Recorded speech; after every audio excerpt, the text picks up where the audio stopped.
Is it recording? All right. All right. So we'll go ahead and start with the particulars. And first, what is your name? My name is Fatima Santiago. All right. And what is your age, Fatima? 26. Okay. And your race and ethnicity? I'm Mexican American, so I have both cultures. Okay. All right. And are you religious or spiritual? I am religious. I'm Catholic. Okay. Yeah. And do you work, go to school, or a combination of the two? I do both. So I go part-time work and then full-time school. Okay. How many classes are you taking per semester? Right now I'm taking 15, but I've always taken like 12 units. So full-time? Yeah, full-time. I always been full-time for sure. Okay. And you're a junior this year? Is that I correct? am. Mm-hmm. Okay. Tell me about your work. What do you do for work? So I work at a call center, which it could be interesting. You got your good days and your bad days. Just your like I guess the people that call in can be either really good in a really good mood, and then some that get off of work and they're kind of just tired and they want to watch. So it's a call center for a cable company. So they just want to go home and just watch TV, relax. Right.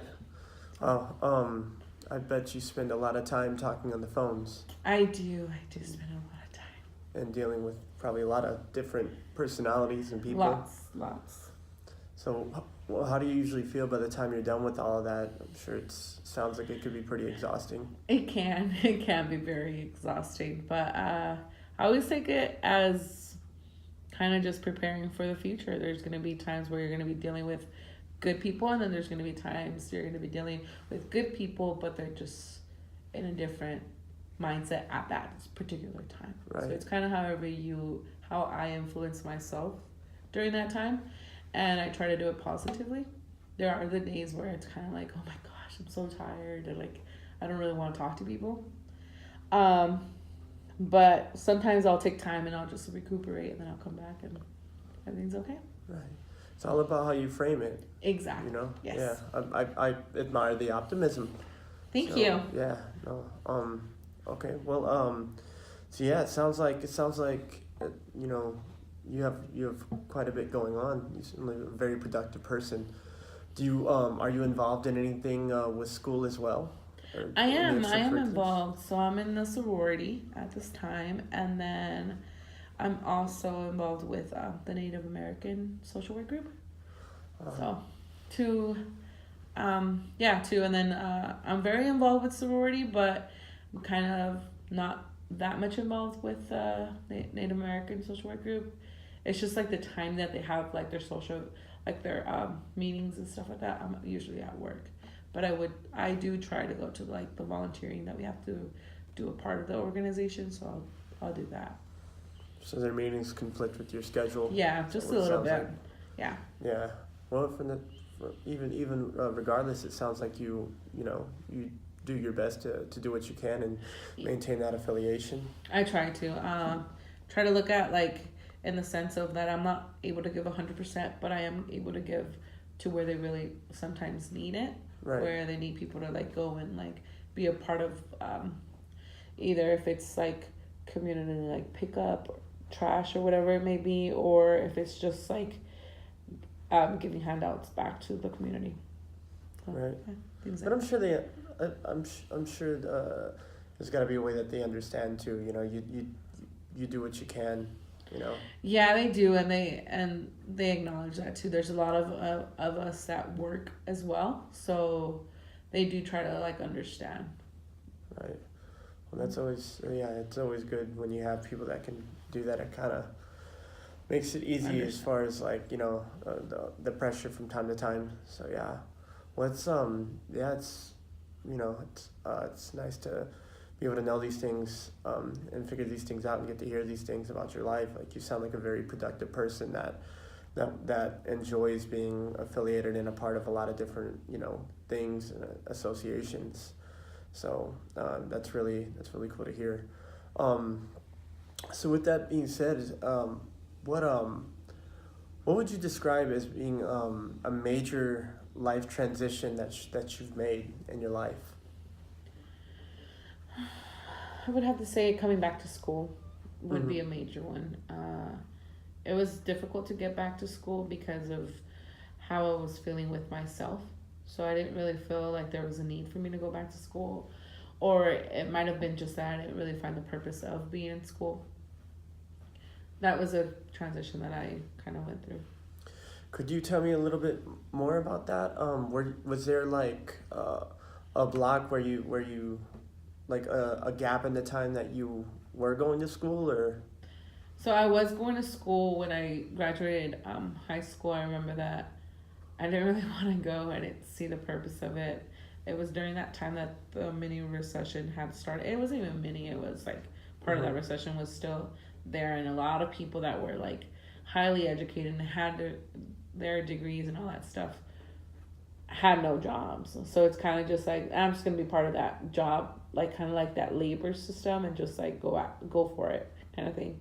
And it wasn't until like my brother talked to me that one time and told me, hey, you gotta go to school. This is why you gotta go to school, which is just like, you have to educate yourself, have to be out there a little bit. And I was like, okay, I'll go back to school. So I went to school like the beginning of fall 2010. And then I did a whole year, and then that's when I stopped going. And then I moved to Mexico for a year. So then what year was it that you moved to Mexico? Was it 2011? Yeah, it was 2011. Okay. No, I'm lying. I'm sorry. No, it was 2011 summer that I went with my sibling, and we went to the beach, and we just had like an adventure kind of thing. And I think it's because he wanted me to see that not everything is easy, and because you have the ability to go to school, you should go. And there's nothing stopping you for you not to go to school. I just, like I said, I didn't really understand why I should go to school or what I should study. So it sounds like it took for your brother to sit you down and talk about the benefits of going to school and the purpose of it that kind of reignited those embers. Yeah, and then so it did at that time. And then I was like, no, I don't want to go to school. And then I went into like the working for the city of Phoenix. I worked for them for a year. And after that year was when I left. I left 2013 is when I left to Mexico, and I lived there for a year. Okay. So then you left to Mexico in 2013 and you came back in 2014? Yeah, I came back 2014. Okay. Yeah. Well, like the middle of 2014, yeah. Okay. Would that be summer? No, you know what? Yeah, it was summertime. Okay. And then I started school 2014. Yeah, 2014 fall. Yeah, 2014 fall is when I started at the community college. Yeah, I think so. Wow. So it's a good little, sounds like that's a good little gap in that time. Yeah. When you get out of school and when you decided to go back. Yes, it was a gap. So was it only your brother talking to you that made you decide that you wanted to go back to school? No, I think it's because of the way I was living out there that kind of just made me realize that I want to live out there eventually in the future. I want to go and live in the part of Mexico that I was at, which is Oaxaca, Mexico, and be able to be with my family and be able to give back to the community there. But in order to do that, I need to have the education to do it. Right. So the knowledge to be able to set up whatever I need to set up, and then be able to give back in that way. So that was also the motivation for me to like, okay, I want to go back to school, and eventually I want to come back here and give back to the community here at least. So I hear you saying you want to give back to your community and back to like your family and those that live back in Mexico. Could I ask you to like some clarification? Like what does giving back look like to you? So giving back is more like there's a lot of poverty there with like the children, or just like I believe it's just like the family in general that they're not always they don't always have the capabilities or the ability to give back to their children in the sense of them going to school. because it's in the time that they don't really have a lot of money, so they prefer their children to go out and sell on the streets, which is like bubble gum or candy or just little things that they might even make up themselves. So I feel like with me being able to have a place where there's school and there's activities where the children can do, or even programs where they can learn how to like make a robot, or be a part of a society that doesn't, it's kind of like obligating you to be either a cook or just different things like that. It's more like you're looking outside the box and being able to give back to them in that sense. And so ultimately that's what I would want to give back to them, but with me having that knowledge in order for me to give it back to them. That makes sense. Right. Yeah. No, that makes a lot of sense. It sounds like you're very passionate. You speak very passionately about this situation and your desire to give back to those that are seemingly less fortunate, maybe. Yes. So yeah, but it sounds like a lot of good drive and ambition that you have going behind you. So with this desired like instinct that you have, who were some of the biggest influences that have made you choose to do social work within this transition that you've made? My auntie was my big influencer. Is that who say my influencer? Yeah. She went through a stage in her life where she got cancer on both of her legs. So cancer was the one that finally led her to get both legs amputated.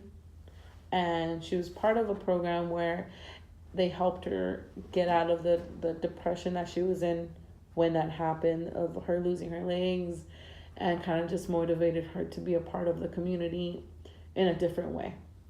Before that, she wasn't really involved or anything like that. She was very closed-minded, and it was just kind of just her kind of thing. And with that change in her life, she was able to see that there's lots of people that are going through the same thing that she was going through. If it wasn't a leg, it was an arm, or if it wasn't an arm, it was that they were going through chemo, or they were going through cancer themselves, and so it kind of just like opened her up to see all that stuff.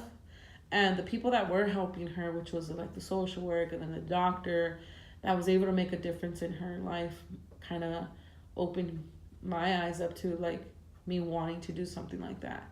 Because the help was there for her to have within like her own family, who were helping her like economically at times, and things like that. But it wasn't until she actually got to that facility where she was like, they're not pitying me in a way, because she felt like we were doing that to her, because it was like, they're my family, but like they're supposed to love me, or they're supposed to be there for me. Right. They're doing it out of just because they have to kind of do it. And it wasn't until there where she actually like realized the lawyers were, even lawyers that were like top educated people, had like an amputee, like things like that. So she saw that it wasn't just her, it was more than just what she was seeing at that time. So that helped her, and it helped me like when I actually went with her to the meetings that she was supposed to go to, or like the rehabs and stuff like that. It made me like, oh man, I want to be a part of this, because I was wanting to help her, and I thought I was, but it wasn't until like she was actually there, and it was like, no, it's like her name is Silvia, and so was Silvia. And when she would get there, it would be nice, because it's like, oh, like Silvia's here, just like, I don't know, just like a different vibe for her. And so even like the social workers were just like, yeah, you come and talk to the people that have just gotten theirs, either going through cancer or whatever it may be. And she was like she was just so positive about it. It's like, you know what, I have both legs that are gone, but I'm still here. And she was going, at that time, she was going 5 years strong with it. So yeah. She sounds like a very positive person. Yes. And it also sounds like that kind of had like an effect on you, would you say? It did. It did have an effect on me in a positive way. And then, yeah, more so in a positive way. I believe it was more in a positive way. Because that place was where I realized that I wanted to be a social worker, that I wanted to be involved. I knew that I did, but I didn't know what it was called. So. And to clarify, this place that you're referring to is Mexico? Yeah, this place where I'm referring to is Mexico. It's an organization called LEAF, so Desarrollo de Familias, and they help out people that were in her situation or are in her situation. She even met the president now that's Mexico's president. She met him, so she was just like, I met him and I'm the way that I am kind of thing. So it just helped me and then helped me realize that I can go further and not just kind of mope around because I don't really know what I'm doing kind of thing. Right. So yeah. Wow. It's very nice to hear that you have someone like that. It sounds like she's almost like a role model in a sense for you. Yeah, she was a role model. She grew up taking care of her 6 siblings, while she didn't really have the support of her parents. Mm-hmm. It was more because my grandfather married my grandmother. My grandfather was about 40. My grandmother was in her 20s, or probably even younger than that. I want to say 15. So it was really young. So when they got married, and she was the oldest, so when they got married, it was that jealousy that she was really young, my grandmother, compared to my grandfather. Mm-hmm. So instead of them providing for their own kids, she would send out the oldest, which is my auntie. Okay. So she had to grow up really fast. Yeah, they shouldered a lot of responsibility back in her day. They did, and they didn't really give her a lot of affection, so a lot of love, and so when you would talk to her, it was more very stern and very powerful. And so when I came around, I'm very I don't know, you could say that I'm very open-minded and open-hearted, and I just would hug her with all these feelings that I had, and it kind of made her mushy, at least with me, because with everybody else she was kind of mean, but with me she was really nice. And so I taught her to express herself in a positive way and things like that. So yeah, I mean, she helped me and I helped her. She helped me more, but I didn't really understand how much of an influence I was to her until later on. It sounds like there's definitely an exchange that went on, in both in a beneficial and positive way. But it's it's unfortunate to hear that how you described your aunt not having very much affection or things like that in her day. Yeah. So sorry to hear that. But is that a cultural norm?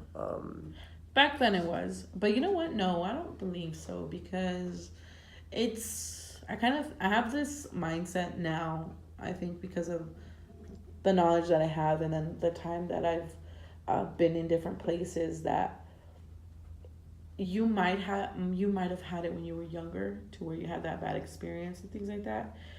But I mean, overall, I feel it's the person that is going to determine whether they're going to express that same action that was given to them when they were younger. Mm-hmm. So I feel it can go both ways. It can either go either you're going to be closed-minded and not want to do it, or you're just gonna well, it happened to me kind of thing, and I'm just gonna radiate the same thing out. Or you can go in that mindset where you know what, it did happen to me, but I'm gonna be able to educate the next one that is gonna come behind me, and I'm gonna tell them, you know what, this is where I went wrong. Maybe you should do it a different way. Mm-hmm. And not be what is that called, held down by all that negative energy that you did receive from the people that you would want that love to come from. So it sounds like from your experiences, you kind of want to pay that forward. Yes. And maybe educate other people in learning these types of lessons or whatnot. It sounds like there's a lot that you feel people can learn from your story and this transition. So yeah, no, that's very powerful. But did any of your family members, like your aunt or your brother that you mentioned, did any of them go to school or? They did. So I have four. Well, with me, it's four siblings. My oldest brother went to a trade school. He's computer tech, I think. I don't know what the wording for that one is. And then there is also my middle brother, he's older than me. He's doing chemical engineering at U of A, and then myself, and then which is social work, and then my sister, which is international affairs. So I have two graduates, and then we're still the middle children, which is me and my brother. We're still working on our yes. Wow. So is he going for his bachelor's in anything in particular? Yeah, he's going for his bachelor's in chemical engineering. All right, the one at U of A? Yes. Wow. Sounds like a lot of vocational diversity. Yes. Yeah, it's really cool. Well, I'll go ahead and end off with this last question, but at the conclusion of this transition that you've made, where do you see yourself? Like, where do you picture yourself? I picture myself in a place where I'm able to give back everything that I've learned and be still in love with my profession and my path of achieving my overall success, which is giving back in any kind of way that I can. And so that would include like what we mentioned before with, helping the less fortunate and whatnot. Yes. Yeah, well, it's very powerful, Fatima. I would like to, in closing, I'd like to take this time to thank you for being willing to share your story with me and your willingness to conduct this interview with me and answer my questions. But I know that you will go very far in really anything that you do in life. And I just want to say thank you for your time. You're welcome, and thank you.